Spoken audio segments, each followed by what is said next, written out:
You know, Spencer, when you talk about great character arcs, anime has some of the best character arcs in all of storytelling. Oh, yeah.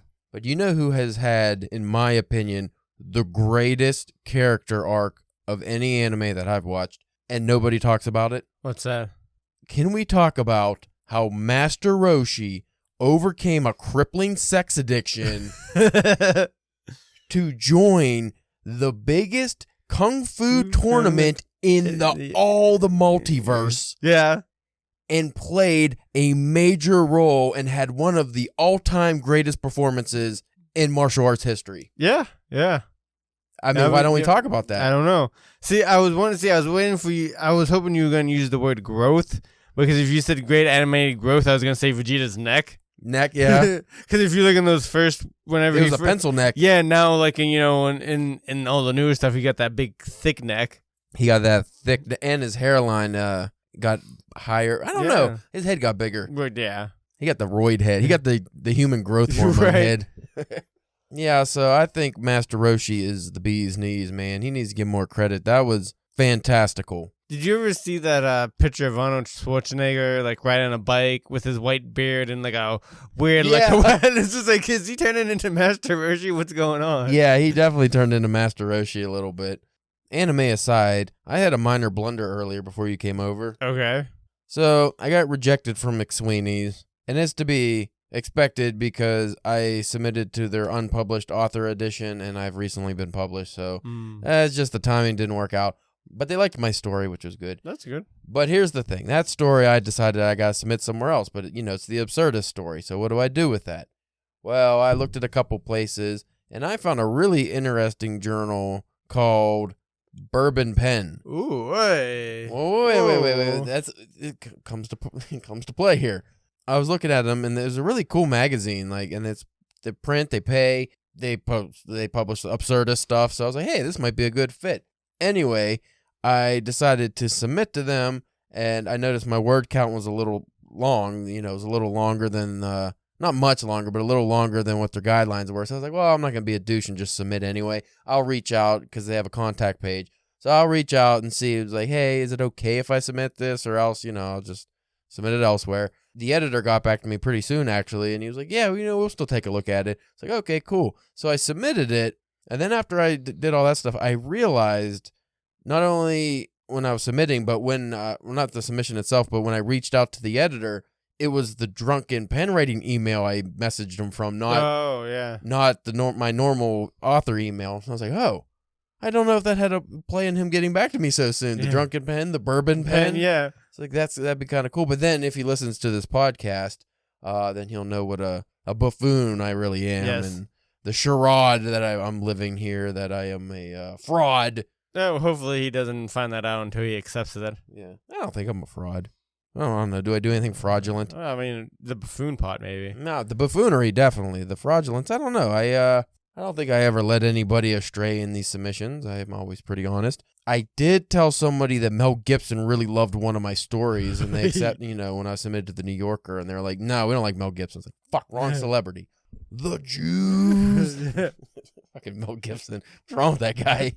So anyway, we have a wonderful DBS episode. That's what it's going to be. Mm-hmm. Correct? Yeah, I think that's what we were planning on, yes. All right, so we cut this cold open short so I can fiddle with the knob some more, and then we'll talk about things until we kind of peter off into a mild meandering, and then we'll just fiddle the knobs some more. Fiddle the knobs and let the episode just fade away into the ether, and no one will listen to us anymore, and we'll just keep going and going and going.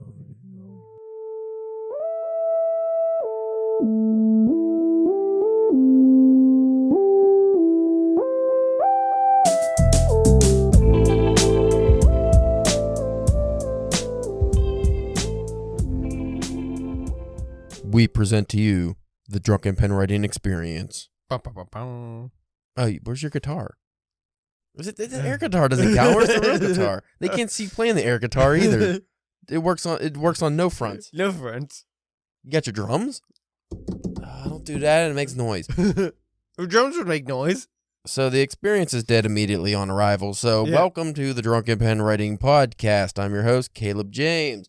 With me today, the illustrious non-musician over to, straight in front of me, not to my right or left, Mr. Spencer, the Montana Mountain Maniac Church. Ooh. Figure we're going into spooky season. You could be a mountain maniac, because I have a whole month I got to be like spooky stuff, right? Yeah. That's what we usually do, but I'll start early. Mountain Maniac. Reminds me of that story that I got published on Literary Stories about the mountain maniac who kills two guys and they end up angry ghost.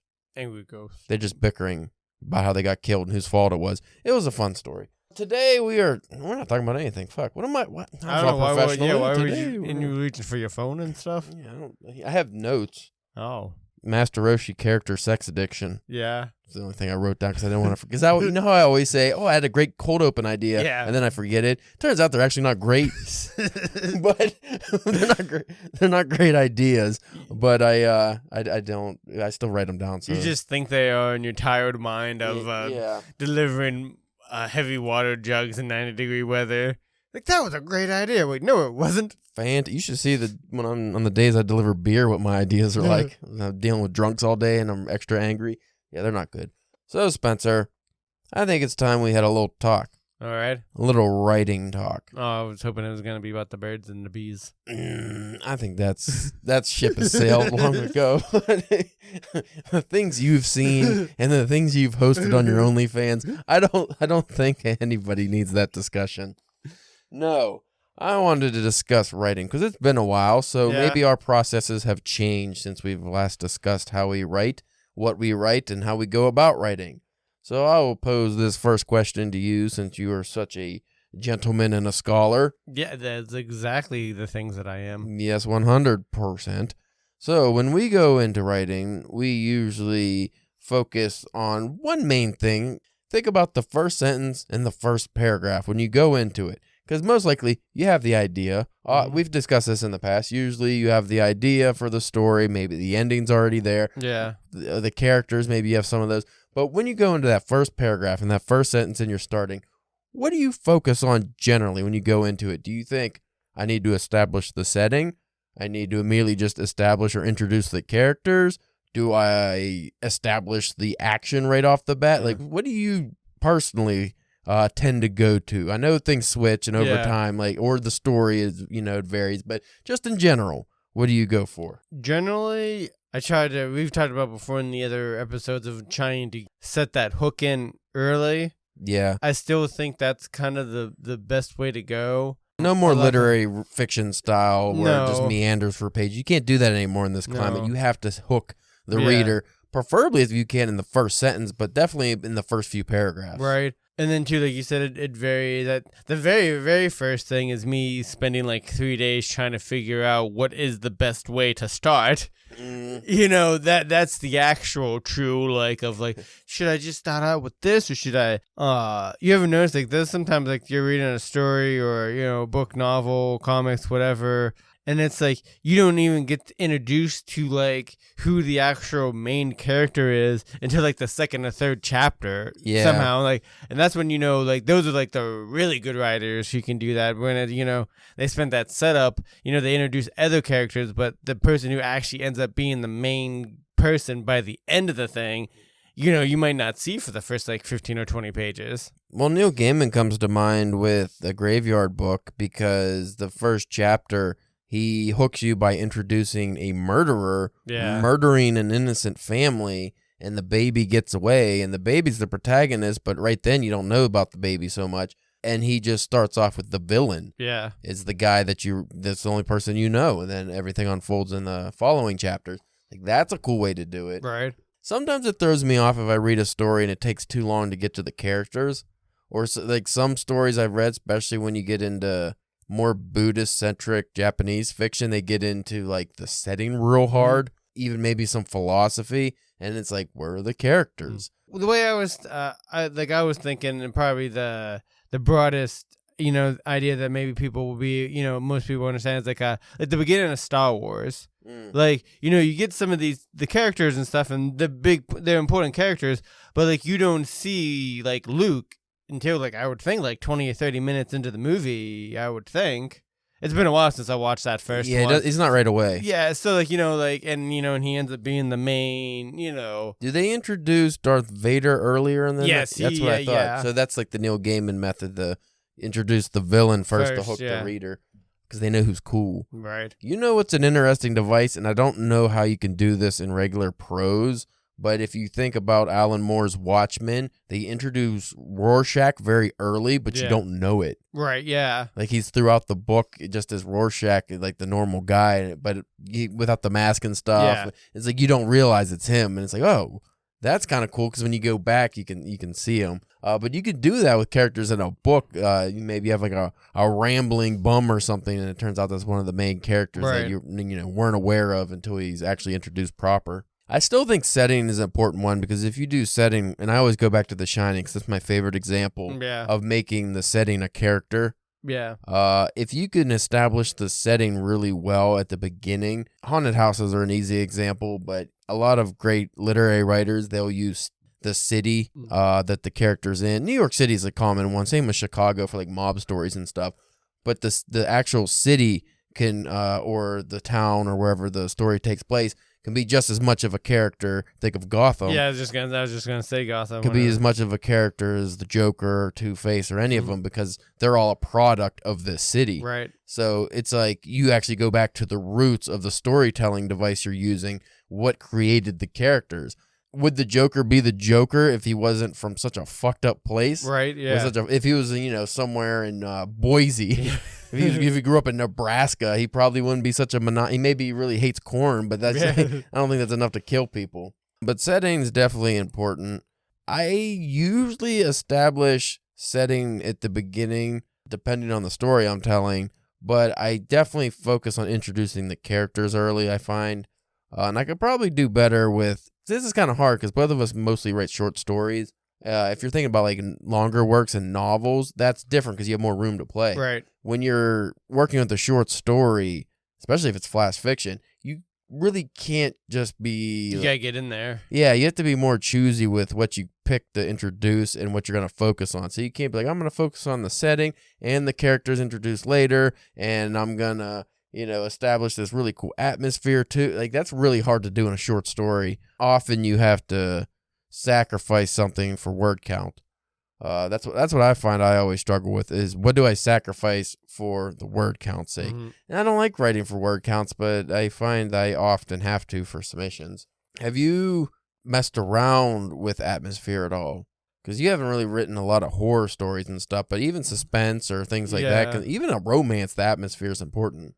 Yeah, probably not too much. I would think, like, I don't have any like memory, like nothing's popping, like not a story's popping to mind that I wrote, that I felt like the atmosphere kind of was like the main focus. If anything, it was like that's kind of what I tried to sprinkle in between like everything. Yeah. I think a good story that you could have did better with the atmosphere, like focusing on the atmosphere, was the critically acclaimed Space War story. Yeah. Because you had a protagonist on a war-torn planet, and he gets kind of blown off to the side, and he needs to get back to his spacecraft so they can escape the planet.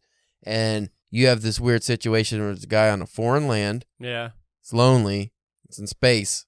I'm assuming like it was a shitty space planet. Yeah. I don't remember. I think it was like a all planets are space planets, but I mean like like a barren, like a moon. Yeah. But yeah, it's like, so you could have really messed around with the atmosphere of him like looking around, he can't find his his men, and you could get like the eerie feeling of what it's like when you get blown off to the side, and all of a sudden you're just, even though there's a giant war going on, you're by yourself. It's like, well, this is fucking odd. Right. Like, nobody's shooting at me right now. Should I just stay here? It's like, it's a little different. You could play with that. I like playing with creepy atmospheres a lot. That's fun. Atmosphere is one of those things I don't generally focus on either. It just pops up with the way I'm writing the setting usually. Yeah. The characters are another one.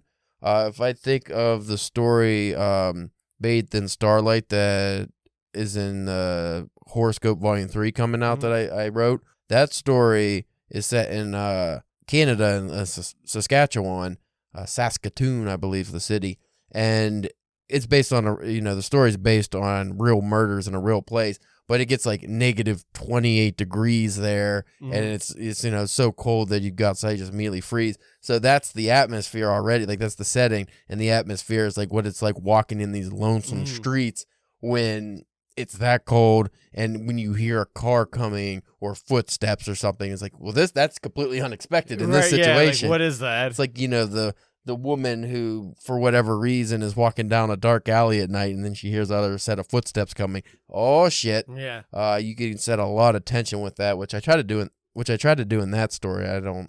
You guys have to read it to see if I did a good job. But on October 20th, what other cool elements should we start incorporating in our work that we don't, Spencer?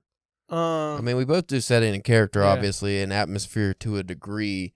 We were going to do a separate episode on this, but humor, I mean, I always incorporate humor into my work. It's not always the focus. I have a couple pieces that it's it's just supposed to be a funny piece, but that's one of those things. It's like, if I'm just writing a funny story, it's a funny story. If I'm writing a serious story, I'm still usually incorporating funny stuff, darker humor and things like that. So I don't think I ever had a problem with that, but I know some people struggle. Yeah, to try to fight the, the tension and stuff like that, and give it a break. And also too, just both, I mean, the listeners probably won't agree to this, but at least in our own minds, both of us we seem more funnier, more, lighthearted, kind of people in general. So I think that just comes out in our writing, just because that's kind of like how we are. Well, that makes me think of an interview I saw of Orson Welles after. It was probably a while after Hemingway died, but he describes a situation where they were in like a movie theater.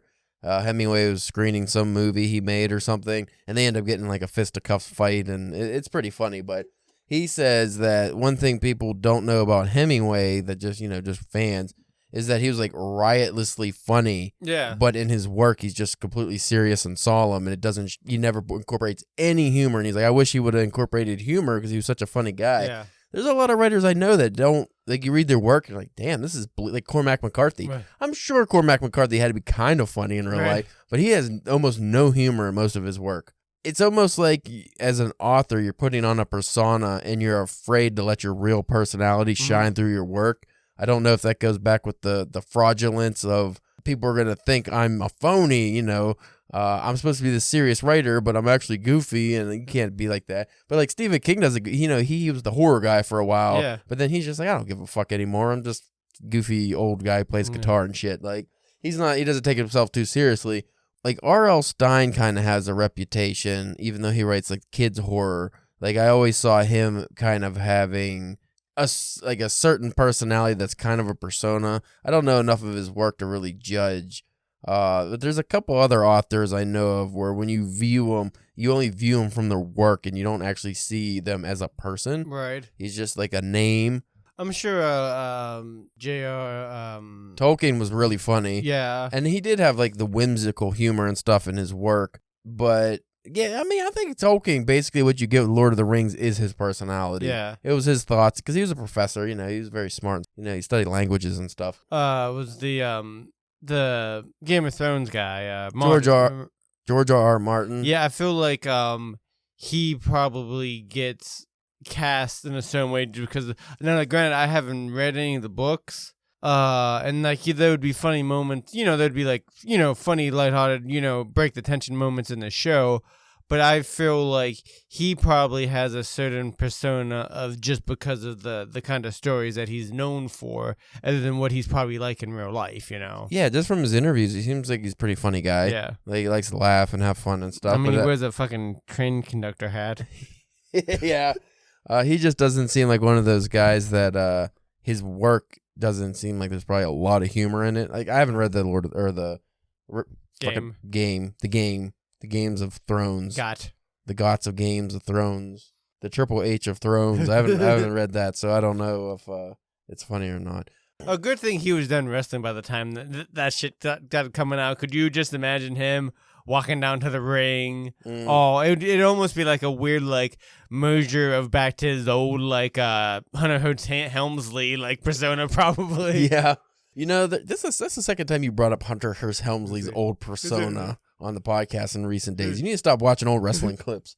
A couple other authors that come to mind And I mean, not all the stereotypical serious author things are bad. Like we were talking about Neil Gaiman. So you think of Neil Gaiman, you think of like this suave, warmed voice, having, gentleman guy. But come on, he's got to be like goofy and stuff too. Yeah, I'm sure. He's not just like this straight up British gentleman. He's one thing I would want to see, just because I think it would probably be rare, and it's just like just from seeing like Gaiman's like I want to see him like a video of him like snapping on somebody, just freaking out. I think it would be weird. I don't know if you could take it serious, because he'd be yelling you in that like soft British like accent, and just like, blimey, you fucking bloke, why aren't you like? And it's just like, I can't take you serious, man. You're too. I think he would just scold you in a hushed voice, like a school teacher. I thought you were gonna go with like Neil Gaiman in some kind of pornographic situation. No. Indubitably. Oh, I am arriving. I'm like, oh, I don't want to see that. Another author is Chuck Palahniuk. He comes off as hyper serious to me. Yeah. Like, not just his writing and stuff, but like the guy who wrote that shitty Haunted with all the guts and the poop but then it's like this guy, like in interviews, he just seems pretty serious, machismo kind of. I don't like the machismo stuff, I don't like the fake machismo. I didn't know for the longest time until the Alan, the guy that we used to work with back in the day, because he was a big Chuck Palahniuk fan, and he was the one who was like, oh, well, Chuck Palahniuk's gay. And I was like, oh, I didn't know that. But then, like, whenever you go back and you're like, and you watch Fight Club and you're like, very homoerotic. I get it. Yeah, it makes all of the sense in the world now. Like, I think that's where his, like, hyper masculine stuff comes from, is like fighting against gay stereotypes. Yeah. Because even when he was on that Joe Rogan episode, I don't know how many years ago, he was like, talking about situations where somebody was calling him out or hating on gay people, and then he's like, I'm gay. He didn't use the word gay, though. Yeah. And then, just like, fight me? Like, kind of like that guy. Clive Barker's another one. He has, like, a very specific persona. You're bringing up gay authors now. He has a very specific persona, but he's more of, like, an artsy guy that just doesn't give a fuck what other people think. I didn't realize that at first either, that Clive Barker was gay. But though even still, I haven't read like any of his work, but like I knew of him from like the movie, from his movies and stuff. I mean, like Hellraiser's pretty gay. Yeah, they're all wearing spandex, not leather with the holes in the crotches and stuff. I want to sneeze. Okay. Would you turn into Michael Jackson there for a second? That's how I sneeze. It's very macho. So when you go into writing a bad character, a character the reader is supposed to dislike, what's your go-to move to make them unlikable? Well, the easy thing is, it's very cheap heat, but like animals, doing shit to animals, or kids, like those are always pretty easy ways to show the diabolicalness of somebody. But I always like, in the stuff that I read, and when I try to write bad guys. Sorry, I'm just sitting here pressing this button. I don't know what this button does. Maybe I might keep this button pressed in and see what that does. It sounds louder now. Is the bad guy that you can relate to or understand. Yeah. Like, you still might hate them, but it's like by the end you're like, well, you kind of get their point almost to an extent. Like, you don't agree with it, but you can be like, man, if that happened to me, I could see myself maybe doing that too. You know what my go-to move is? Make them super racist. Yeah, that's another easy one. That's it. That's the only thing I got. Racist. Actually, I don't do that very often. I do in my newest one story, but well, then you got to be careful about that, because then readers think that you're like secretly racist because like you're writing. You just want to say this. Yeah, because I know like Stephen King's got a little heat off of that sometimes, because like he'll have like racist characters that would like to throw like the N-word around and stuff like that, and it's just like, hey man, like, but no, it's the character. They exist. It's like people who can't differentiate actors and their role. Yeah. So it's like, oh, Leonardo DiCaprio and Django Unchained, a slave master. Yeah. Why is he saying the N-word? What a fucking piece of shit. It's like, Leo DiCaprio's not a slave owner in real life. Don't be a fucking dunderhead. Like, separate the art from the artist. It's not always. Oh, well, to stay with that, another better example would be Tarantino. he's got heat for that, having a whole bunch of white characters just throwing the N-words around in his work. Yeah, but seeing his interviews, I think he just wants to be a black guy. Oh, definitely. Like, you ever see when he's interviewed by a black guy? His whole accent changes. He doesn't sound like a white guy anymore. He starts like talking jive. Well, even his, like physically, like he starts like, he's like all loose and goosey with it. He becomes a caricature, and it's almost embarrassing. He's like, "What's up, man?" He's just like, "Yo," and I says to that bitch, I'm like, "Dude, you sound like," because he sounds like an '80s black guy or something. It doesn't sound right. It's like, why are you talking like that? He looks so weird. Yeah, he's not. He started off not great looking, and then just over time did not do him any favors. But I like his movies. His characters, his white characters, could be a little toned down because he likes to throw, like especially in the '90s, he would just throw the N-word in there just to. Oh yeah, because he thought it was funny. I don't know. And usually it was him saying it. Yeah. Oh yeah. Yeah. I think he just wanted to say the N-word in front of Sam Jackson.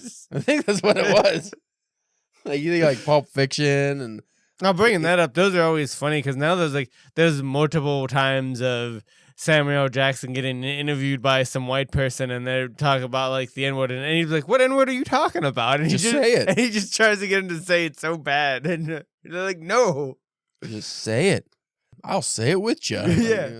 Well, you'd think that would be like the one time, like if they did say, like, "Look, I am getting the pass." Like the joke is like, the black guy said I could say it. Like, I wish they would get one of those guys who look white, but they're actually mostly black. mm-hmm.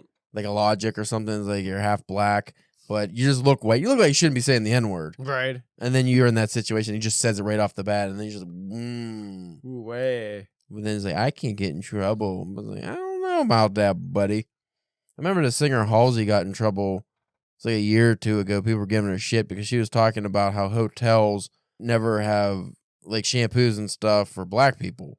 Like it's always just shit made for white people. And then everyone's like, "What fucking yeah, that's right that's rich coming from a white bitch." Like, and then it turns out she's half black and like nobody knew. Yeah. Like I mean, I guess people that weren't fans didn't know that. And it was like, "Well, you sound stupid." Or my favorite is like when you get someone that's like, as a person of color, and everyone gets like an uproar, and then they found out it's like, yeah, they're actually a person of color just because they don't look like it. I found I don't, you know what, I'm probably not gonna be able to find it now. So I want you to talk about butts for 20 minutes while I look. So round. Since we're in juicy. Since we're in this area, succulent. How do I look at my files on my phone? I want to go to files. That was a good move. I went to files. That's on there. Now how do I find a PDF? Documents. Here we go. Oh, what was it called, Spencer? Oh, here. Oh my God, I actually found it. I don't even know what you're looking for. So this was a thing I actually stumbled upon on accident. I clicked a link and it made me immediately just automatically downloaded a PDF, which I hate when that happens. Yeah. Never fucking tips for socially responsible writing. Okay. Oh. So we're gonna start with race. Okay. And I might not say some of these words if they're offensive because I don't need the hate, but so these are what you are outdated. So these are outdated words and phrases. Colored, Caucasian, black as a noun, those blacks, which that does sound kind of bad when you say it that way. Indian to refer to Native Americans, and Oriental. And Oriental actually, you know, if you're talking about a rug or a vase, like something from the Orient, but you don't. I always thought that was kind of racist to call Asians Orientals. Like that's bullshit though about throwing Caucasian in there. Can't say Caucasian. Who gives a shit? But here's the current. And isn't that the actual technical term? Like I don't know. So here is the current way you're supposed to say those phrases and words. Person of color. Okay. Which this is from 2020, and I remember the reason I looked it up is because Bryce told me that you're not. He was on some. I forget what it was. He was on something, and he was told he's not allowed to say person of color anymore. That's offensive now. Oh, yeah. I was like, what the? No, it's not. Because then I was like, it reminded me of the old bit. It's like, you can't call somebody a colored person. That's racist, but you call them a person of color. Yeah. And then, but apparently, I looked it up, and it's ambiguous. Some people say it's racist. Some people, person of color is fine. So this is from 2020. So this is when person of color was still acceptable. You have to say person of color, white. Somehow white is not offensive. Caucasian is. I didn't get that one. African American as a noun, black as an adjective, Native American, Asian American, or nation specific, such as Chinese American or Chinese. You're not allowed to say, this is outdated, Mexican to refer to all Latinos, which Well, obviously... okay, that makes sense. I thought you were just going to say you just can't say Mexican anymore, but Yeah. what? Current, you could say Mexican-American, Chicano, Latina, Latino, or Latinx. Now, that's funny because from my understanding from Latin Twitter, Latinos, because that's just the general term for any Latin person, and because the gendered language, which Spanish is already a gendered language, they have Latinas. Yeah. But they, like, fucking rich white women started calling them Latinx and like try to make it take off. Apparently, people that are actually from Latin American countries hate the term Latinx. They think it's racist. They think it's a fucking bullshit term. And it just sounds dumb. Mm-hmm. It's like one of those ones that like the PC police try to really shoehorn into language. Yeah. And some use it, obviously, but or else it would have already gone away. But if you go on any Twitter thing, it's like I always see people that are like Spanish. Like, I fucking hate Latinx. Don't say that shit. So I just don't use any of that. I generally just call people what they are.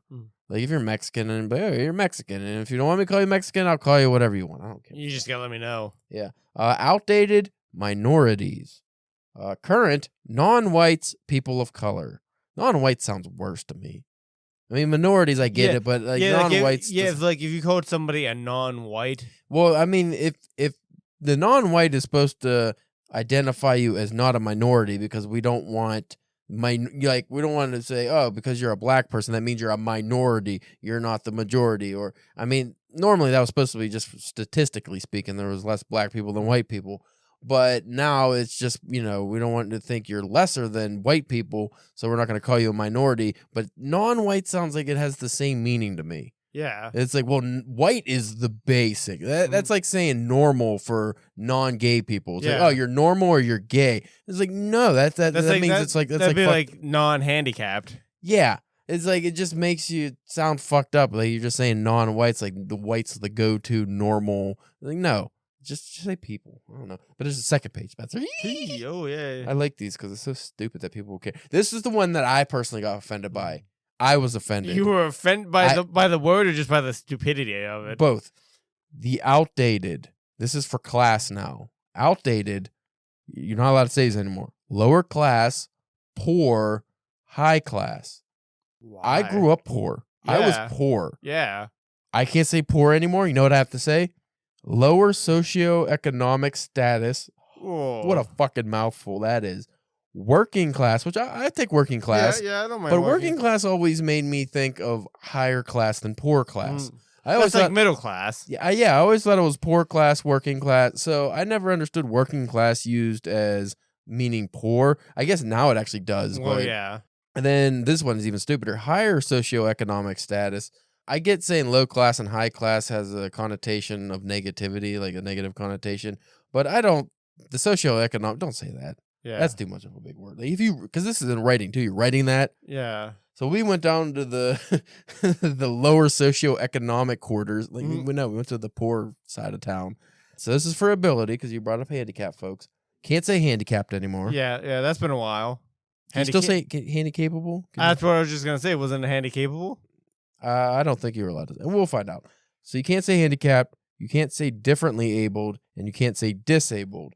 Now, disabled almost sounds offensive. Differently abled is true because you're abled. You're just differently. You don't work the same as I do, like your body.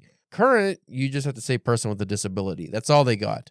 So you can't say disabled, but a person with a disability. That's just splitting hairs now. Well, it's just more words to say the same thing. And as long George as Carlin had a great bit on that way back when it was about like shell shock and then PTSD, like how it turned into post-traumatic stress disorder, like all this stuff. And I mean, as long as you're not using it in a negative term, like if you're like, hey, my friend Joe is handicapped, and like, you know what I mean? You're not saying, oh, let's kick the handicapped kid. Yeah. Like, But the more words you use to describe a single thing, the more watered down it becomes and the less meaningful it is. So instead of saying, oh, I grew up poor, if you say I grew up lower socioeconomically decline, like whatever, like that just makes it like people just zone out. Like they're not getting it. If you just say, oh, man, that poor guy's poor. Well, if you're gonna change it into something that like a little bit clever, like I was born Financially challenged. Yeah, financially challenged or something like that. Like Sexual orientation. Surprisingly, not much here. Outdated, homosexual. Can't say homosexual anymore. really? Yeah. Current, gay, lesbian, queer, bisexual. And that's always an interesting one because queer went from a slur to the proper word, like the proper terminology. Gay, we've had this debate before. It's like gay never was used to mean gay for most situations. A lot of time, yeah. It went from meaning happy to meaning like your friend's gay because I say he's gay, but we don't actually mean gay as we mean gay like Harley Rider gay. Yeah. Like, next up, exclusive language. This is the one I don't like. He as a generic pronoun, mankind or man as a synonym for human, mailman, stewardess, fireman.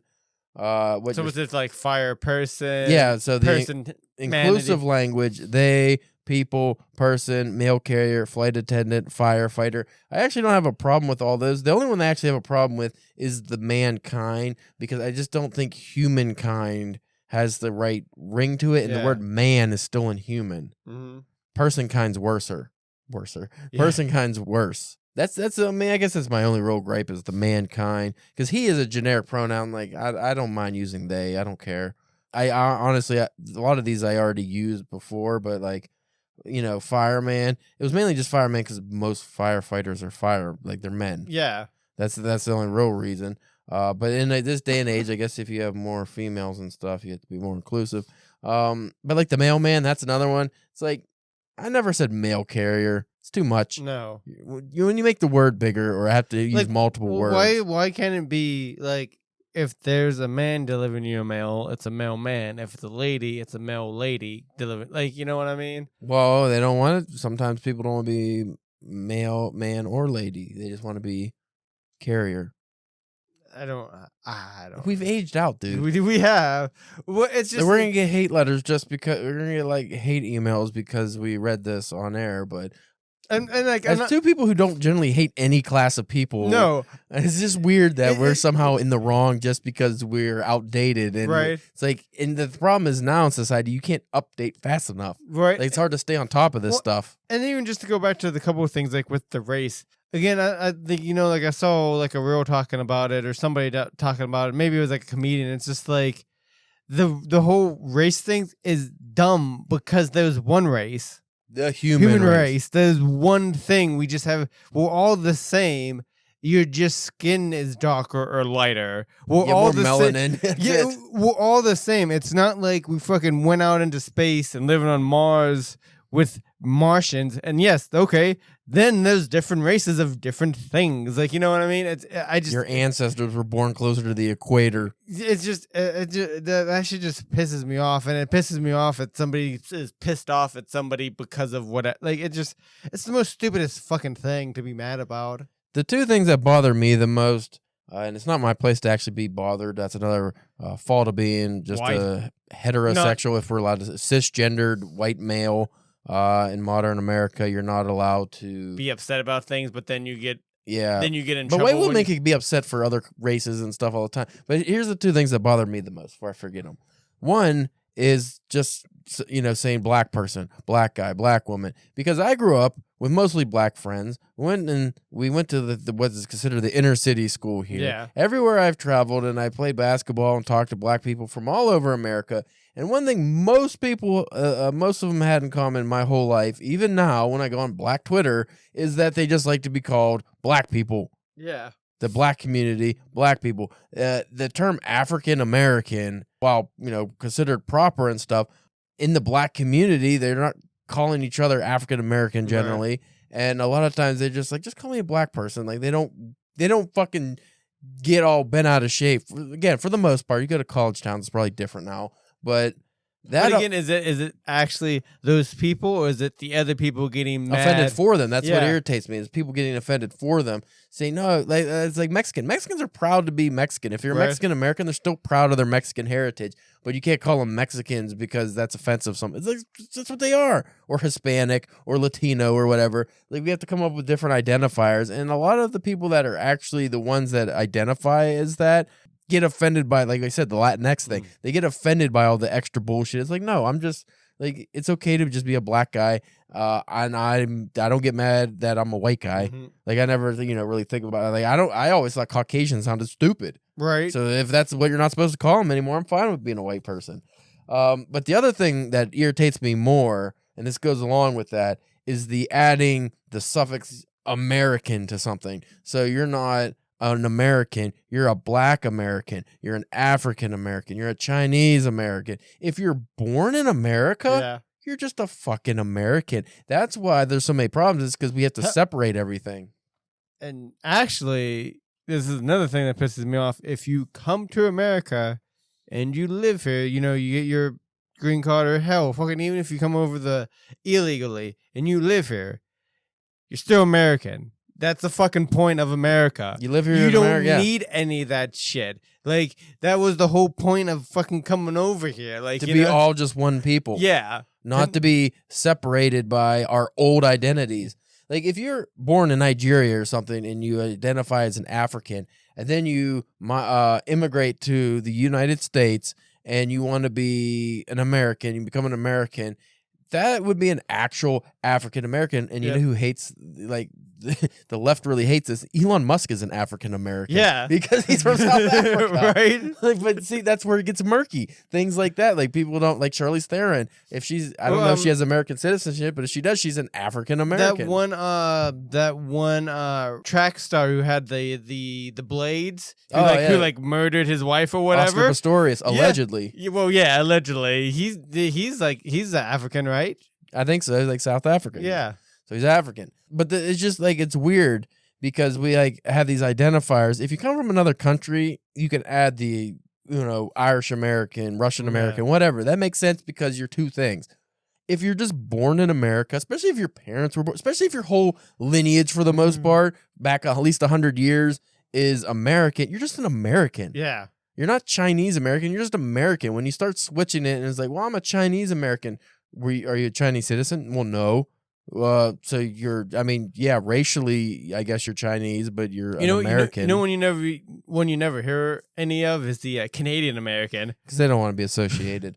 And that's also stupid too, because Canada's still America, North America. Yeah. So it's like you're just saying you're American. Yeah. It's dumb. But what's even more atrocious is when Canada does that. So now you have Canadian African. African Canadian. I didn't realize that was a thing. Irish Canadian. Mexican Canadian, American Canadian. It just sounds stupid. Like, why do we have to have all these identifiers? If you're born in the place, you could be that. And I think the borders and everything are just stupid anyway. It's like, we're all one fucking planet. We're all earthlings. Like you said, we're all humans. Yeah. So why are we, like, the more identifiers you add to something, the more murky the water gets, and the more people will have a reason to hate each other over stupid, superficial bullshit.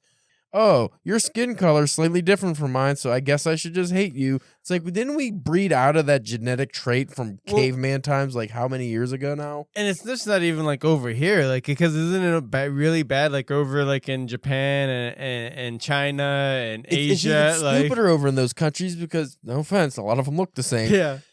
Japanese and Koreans hate each other. Japanese and Chinese hate each other. Maybe Chinese and Koreans hate each other. I don't know, but this goes back to like war times and stuff. So but it's not just like they hate each other because of stuff that was done. They're racist against each other. Like, I think Pakistanis and Indians hate each other. Well, I think the only ones that really get together, isn't it like a lot of like the Puerto Rican and like Italian or like Mexican and I don't think so. Do they hate each other too? To a degree. I don't know if they're racist towards each other, but I know like Mexicans make fun of Cubans real hard because Cubans have like the regular Spanish, which has a lisp. Oh yeah. So they make fun of that. Like, there's a lot of Dominicans because they're black. They don't identify as black, even though their ancestors came from Africa during the slave trade.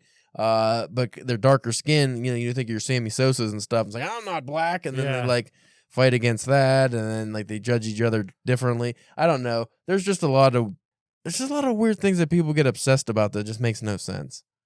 Especially when there's so much other bigger things to be worried about. Yeah. So you go to Africa and there's like different African countries fighting each other over, like, you're the same exact people though.